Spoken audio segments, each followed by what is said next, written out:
community concerns. I'm your host, Hasan. My guest this evening is my friend and mentor, Grady Abrams. We'll be discussing a couple of issues this evening, one being the comments made by Reverend Jesse Jackson in reference to Senator Obama, another issue being an opinion editorial in the Augusta Chronicle on July the 20th titled, Go Against the Tide to Change the Justice System by Grady Abrams. Grady, welcome to the program. Thank you, Ben. Glad to be here. Grady, we're talking about this opinion editorial. Why did you decide to write the editorial? Well, Ben, basically the cost involved in incarcerating people who have committed not violent crimes but nonviolent crimes. I read somewhere where it costs about $30,000 a year to incarcerate a person, and I thought that this was an enormous cost to the taxpayers.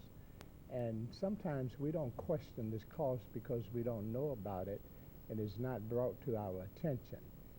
So I wanted to bring this to the attention of the public that there's an enormous cost in incarcerating people who are not violent, but who otherwise could perhaps pay their fine, pay the cost of their crime outside of a prison system or in a prison where they can get some release to go out and do work that will not only pay for the crime that they committed, but also pay for their room and board in prison. I think the cost needs to be borne by the person who commits the crime and not the taxpayer.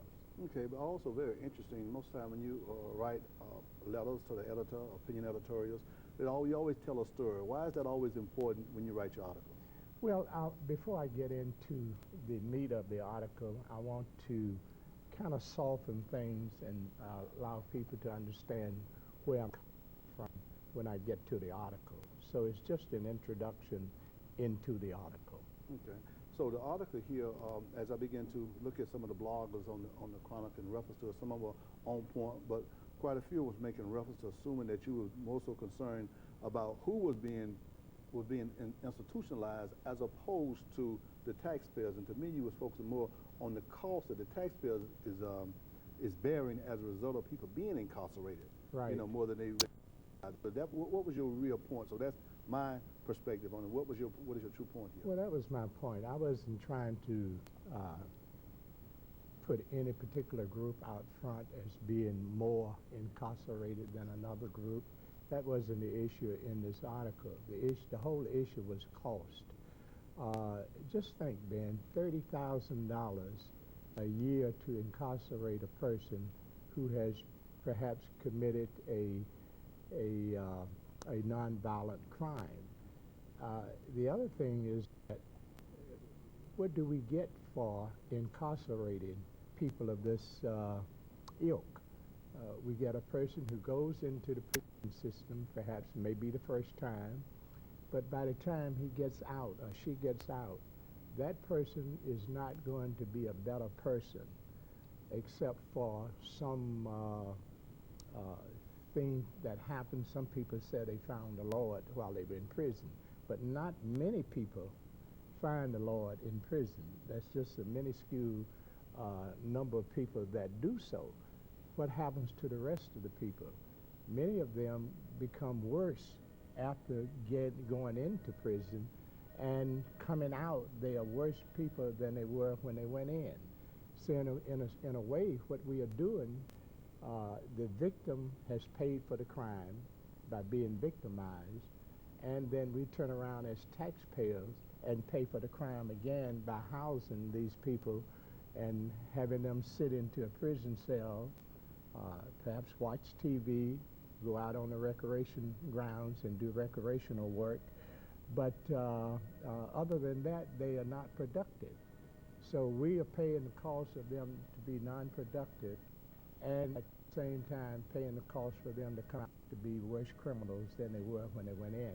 But you also made a point in this article here that many times that these laws that are drafted by our legislators, whether they're on the local level, on the state level, on the federal level, many times those laws are drafted out of emotion. There'll be some kind of tragedy that will happen, whether it's a rape, whether it's a murder, whether it's a bank robbery, and people be killed or what have you. And as a result of that, legislators immediately begin to try to draft legislation out of emotions Um, and you said, so that's why most of the time this community begin to bear the burden of this because these laws are drafted simply out of emotions. Yes, yes. It's a bad time to write any kind of legislation when you're doing it from an emotional point of view, from an emotional standpoint.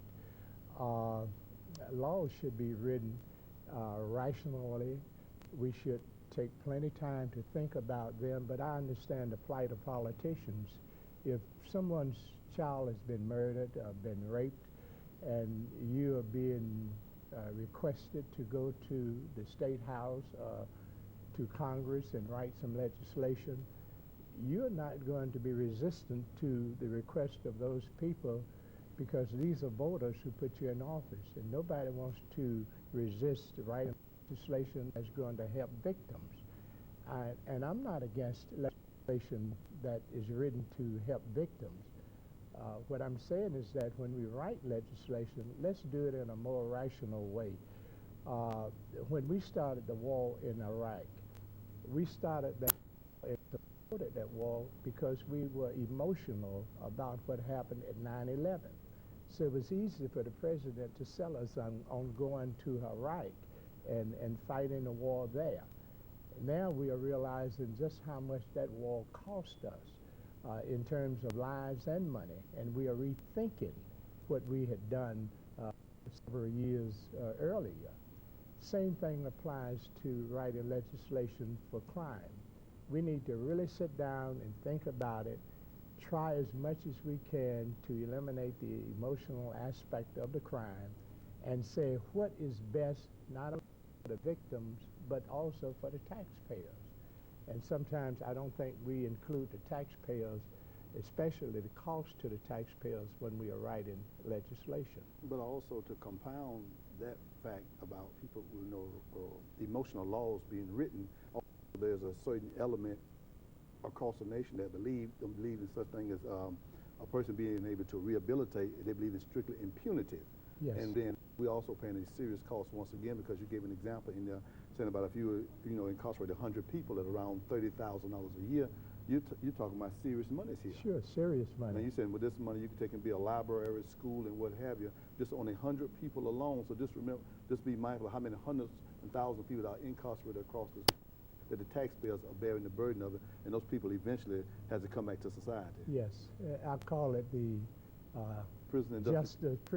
justice industrial complex, meaning that everybody is making money off of crime. Lawyers, courts, probation officers, there's an industry, a crime industry, and there are some people who really don't want crime to decrease because that means jobs will decrease. Find other ways of dealing with crime other than housing them in the prison system. That will cut out a lot of jobs. And there's a resistance to that kind of thinking. But we have got to start thinking in terms of what can we pay for and what can't we pay for.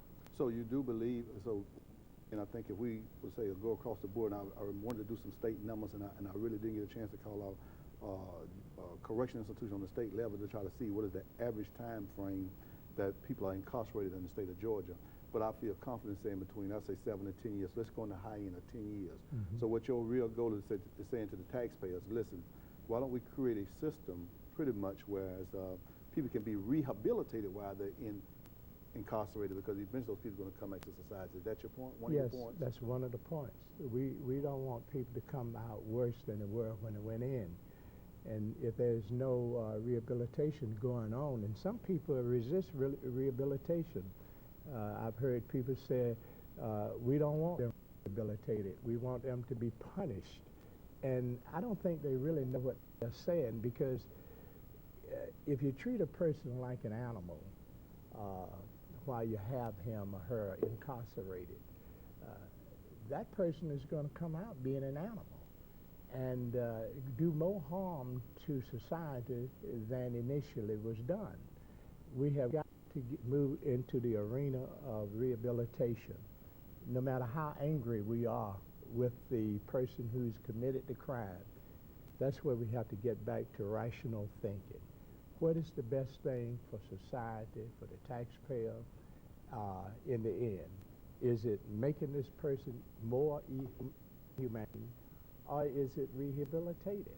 We have a choice. It's a clear-cut choice: rehabilitation or punishment. If you rehabilitate, you have a chance of that individual coming out, maybe being productive in society. If you punish him the whole while he's in prison and you look at his imprisonment as punishment, you're going to have a person that's coming out who's not going to be able to fit well in society and probably end up back in prison and adding more cost to the taxpayer. So the taxpayer has to realize that they're paying on both ends. They're paying on both ends. They get the short end of the stick. They get the short end of the stick, and that's your point, because what happens here, the people come back into society, the taxpayers in the community is at risk all over again. Yes, it's all over again, and it's more risk because these people learn things while in prison. They learn how to be better criminals, they learn how to evade the law better, and so the chances of them being caught as they were when they initially committed crime is going to be less because they have learned how to evade the law. And that means that they'll be able to commit more crimes and get away with it and before they are eventually caught and locked up again. Okay, great. Okay. So both the society, the taxpayers and society continues to pay for our lack of rationalization when it comes to imprisoning people. Okay. Before we move on, is there anything you want to say about that? Because next I want to go ask about some comments that Reverend Jackson made into Senator Obama. So is there anything else you'd like to say about your letter to the editor before we move on? Yeah, I mentioned Cliff Hirschberg, who was a manager of mine back in 1965 at Metropolitan Life Insurance Company. I started working at Metropolitan in 1965 as an agent at 13th and Green streets, and then we finally moved to the Georgia Railroad Bank building, which is now the Wachovia building. We were able to bring in a lot of recruits into the insurance industry during those years. The one thing I mentioned in the article that Mr. Hirschberg tried to teach me was that when you're trying to get some people to do something who are not interested in it and can't afford it, you are urinating against the tide. He didn't use that word urinate, he said a more cruel word. But I listened to him, and evidently I didn't learn anything because I've been doing that against the tide for as long as I can remember. It's just a natural thing in me to question things and look at the improbable, the impossible, and try to make those things work. So how does that fit in terms of, because that's how you introduced this article here, so how does this fit into the article in terms of introducing him here? Do you think by you trying to get the citizens or the taxpayers to think about the situation here with the incarceration perspective, do you think that is going against the grain, per se, going against the wind in saying that, or do you think that people are actually seriously take a look at what you're saying here? Absolutely. I think it is going against the grain because most of us would love to lock them up and throw away the key. Out of sight, out of mind. But they may be out of sight and they may be out of mind, but they are not out of our pocketbook. We still have to pay for it, and that's the point I was trying to make. It doesn't go away because you don't see them and you don't hear them. They are still costing you as a taxpayer to be incarcerated. That was the whole point. Okay, great. Okay, let's move on to some of the comments that Reverend Jackson made in terms of Senator Obama. First, I'd like the audience to know that we are not taking Reverend Jackson to task. That's not my intent here. Reverend Jackson has apologized to Senator Obama and to his family for the community, to the nation as a whole for the comments that he made. So we're not focusing on why he did what he did and trying to say he wasn't right, he wasn't this. That's not the point here. The point is that in terms of him making the comments here, do you find the comments in terms of something that you wouldn't expect based on the dynamics of the era here? The transformation from the likes of the Reverend Jesse Jackson to Senator Obama. There's a generation gap here going on in terms of what's happening here, and you think he initiated that comment. This is actually your opinion on this. Perhaps there is a gap of the old school and the new school. I think Barack has brought to the stage a new kind of politics, not predicated on race, not predicated on any particular group of people, but people in general. I'm going to do me a favor, please. Yes. Before we get into that, I'm going to need to make a commercial break, and we're going to come right back and we're going to continue that dialogue. We'll be right back. We're going to take a commercial break. Do you need your computer repaired or your office network maintained? Call the certified experts at 4T's Computers. They have the largest staff of certified technicians in the CSRA, with hundreds of computers repaired monthly and multiple maintenance contracts with small businesses and organizations. All work is guaranteed, and our motto is do it right the first time. We have the largest selection of refurbished computers in the area.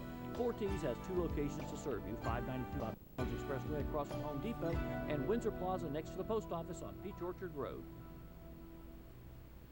It's the perfect way to get your morning going on 96.3 Kiss FM with Fats and Cher. And I've got your Kiss and Tell Entertainment. He's got your classic throwbacks, so much more. Set your clock and join us weekday morning 6 to 10, only on 96.3 Kiss FM or on your computer at 96kissfm.com.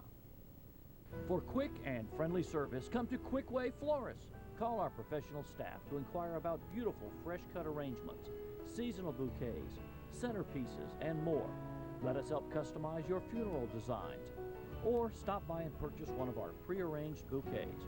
For all of your floral needs, call Quickway Florists, flowers for all occasions, located at 1335 Druid Park Avenue in Augusta.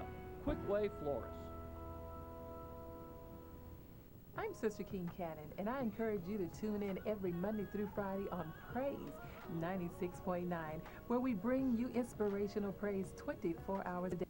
That's Monday through Friday from 2 to 6. We'll bring you the update on what's happening in church, in our community, and current events on what's happening right here within the CSRA. Remember, that's Monday through Friday from 2 to 6 on Praise 96.9 with yours truly, Sister King Cannon.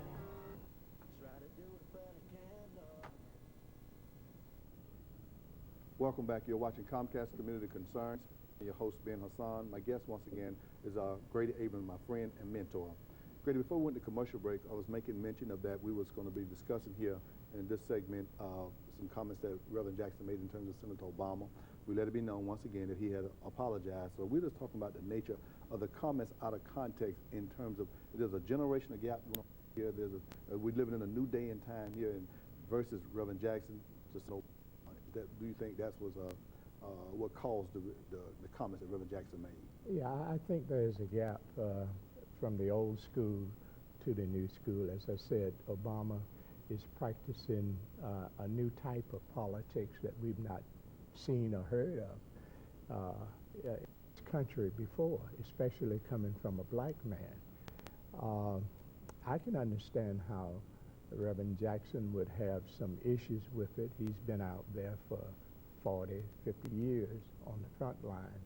And all of a sudden, here comes somebody with a different way of doing things, and he's virtually excluded from the debate, from the conversation.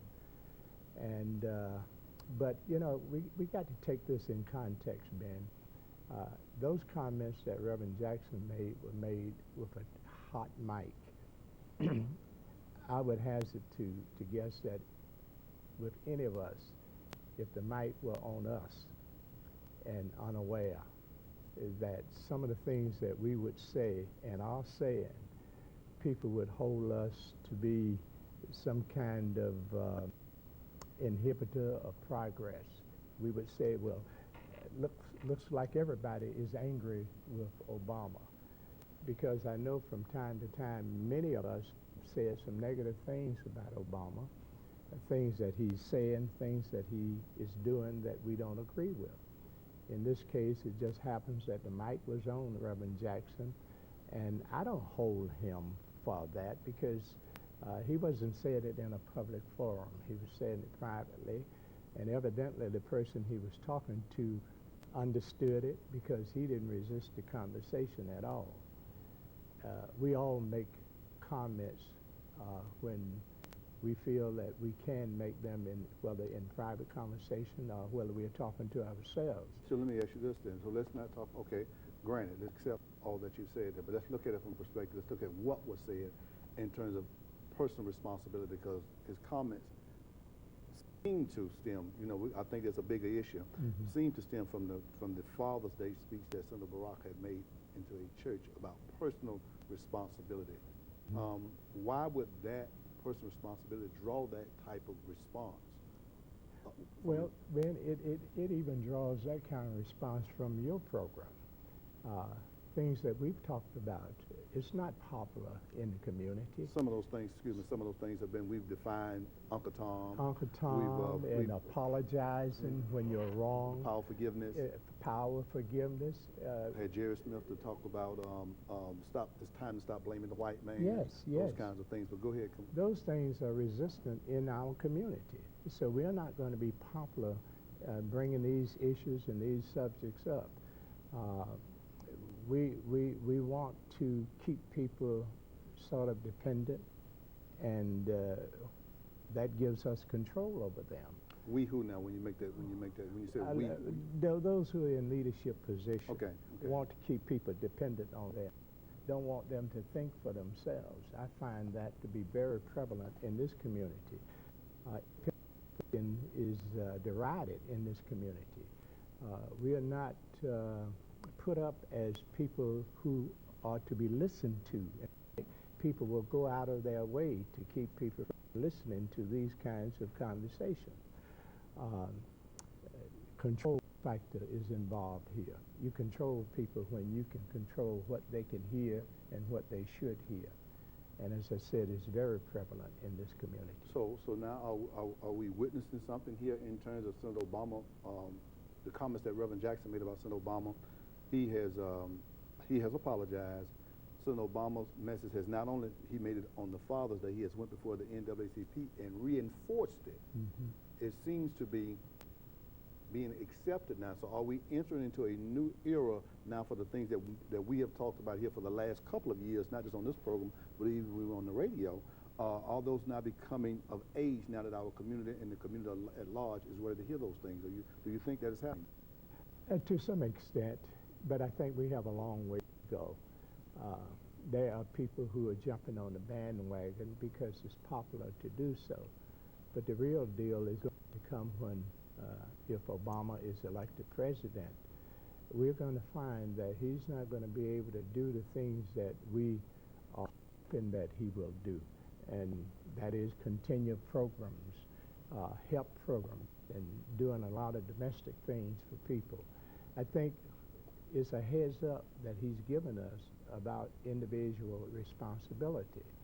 And I think it would do well if we start practicing that now, because to think that when Obama becomes president, that Obama is going to relieve us of our responsibility, that's not going to be the case. In fact, I think he is going to demand more of us than any president in history, because Obama knows the importance of getting us to accept individual responsibility for our actions.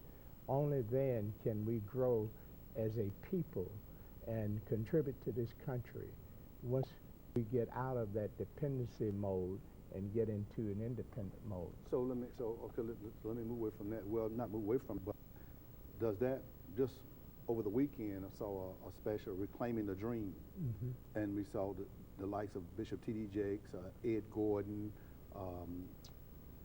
Dr. Cornel West, and others was talking and applauding personal responsibility. So when you look at a CNN, we looking at Essence Magazine, is that why now they're taking the lead and trying to invest in this conversation about personal responsibility, so that in the event of that Senator Obama becomes president, we won't be the biggest burden to him that he's ever seen, and at the same time knowing that it's time that we have this public conversation? I think they've been dragged into taking this side, that is the individual responsibility, because how can you stay outside of not taking the position of individual responsibility, because that's where it all starts, with the individual, not with the group, but with the individual. The group is made up of individuals, so groups don't do anything. It's individuals that do things. And as many of those individuals in the group that we can get the message to, that you will need to start assuming individual responsibility for your actions. So I heard this morning on the radio Marilyn Joyce talking about the prison system and how prisoners are being, those who are released told that they can't vote once they get out of prison and have served their time and paid the fines and paid all the fees that's necessary to be paid. And they're being told still that they can't vote. And, but, you know, even at that, when people are telling you bad information, it's your responsibility to do research to find good information, not just stop at what someone tells you without doing your research yourself. And she gave a very good example about one of her relatives buying a car, and the car was no good the first day, and she was wondering why he didn't do something about it. And she was told that the man said that I can't bring the car back and they can't do anything about it. He didn't do further research, and she had introduced him to the internet that had 200 or 300 different places that he could have found the truth, only if he had gone and looked for it. And that's where we got to get people. Well, let's see this then. And it was interesting because just yesterday as well in Augusta Chronicle, they was doing having a conversation with Dr. Betty, the school superintendent, and one of the questions, what has been your biggest challenge? He said, I don't think anybody could have gotten me to understand what a challenge it would be to have people think positive about education. I'm surprised at the number of people who are negative about Richmond County schools and partly negative about inaccurate information that don't even seem to be interested in finding the factual information before they are quick to judge and who are holding on to the past. Now, we know his comments are directly talking about the school system and what he's being introduced to and what he's come away with as a result of being engaged into that process in the school system. But we both know that's a mindset of our overall community. Sure, you absolutely. Know? Been in the last 3 years, what this community has gotten by radio talk shows is practically mostly negative information. Not good information, not researched information, and many people have believed what they have heard and they've acted on it. Now they got to go back and revamp and rethink what they thought they knew. And I hear some of them on radio now seem to be changing their views on things, but it was reinforced every day on the radio, every morning, negative things. It's going to take a while to get people out of that mode and getting them on the avenue of receiving good information. So when you hear them talking now, moving away from, because like I say, I think we've been talking about this for quite some time, from radio to here on this program here, about personal responsibility. How optimistic are you that this is going to catch on? We got about a minute and a half here. Well, I'm optimistic that it's going to catch on at a time frame. I'm not optimistic that it's going to happen overnight, next week or next month or next year. It's going to take a while to deprogram people the way they've been thinking and attitudes that they have. Sad thing, some people don't have that kind of time, and they may not be on the scene when that change does take place, but I think it's moving in the right direction, and we just need to reinforce it. Okay, and I think that's what you do in all that you do, and once again, we thank you for the article that you wrote to the Augusta Chronicle. I think it's always insightful. I think the taxpayer should look at that, paying $30,000 a year and not getting anything after 5 years. A person, you got $150,000 tied up in an individual, and they're a worse criminal once they come back to society. Absolutely. As opposed to, yeah, you got them 5 years, give them the 5 years, but in that 5-year process, there should be some real rehabilitative process in that 5 years. Right, and the legislators are driven by taxpayers, and taxpayers need to drive the legislators to legislation that can do something to remedy the situation. Thank you, Grady, for being here. You have been watching Comcast Community Concerns, where we're always moving our community into the future. Have a blessed day.